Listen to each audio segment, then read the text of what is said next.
भाइयों बहनों, अभी अभी आपने एक समाचार पढ़ा होगा कि कर्नाटक में वक्फ बोर्ड ने वहां के सैकड़ों गांव को वक्फ की संपत्ति कर, पूरे के पूरे गांव, 500 साल पुराने मंदिर भी, किसानों की भूमि, किसानों के घर, सब वक्फ बोर्ड के नाम कर दिए। ऐसा वक्फ बोर्ड का कानून बदलना चाहिए या नहीं बदलना चाहिए? जोर से बोलो, बदलना चाहिए या नहीं बदलना चाहिए?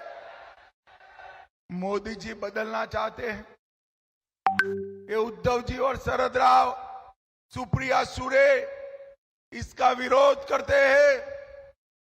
उद्धव जी, कान खोलकर सुन लो, आप शरद राव और राहुल बाबा जितना विरोध करना है वो करो, मोदी जी वक्फ का कानून बदल कर रहेंगे।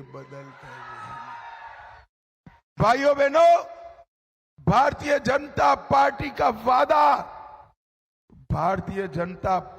वादा पत्थर पर लकीर होती।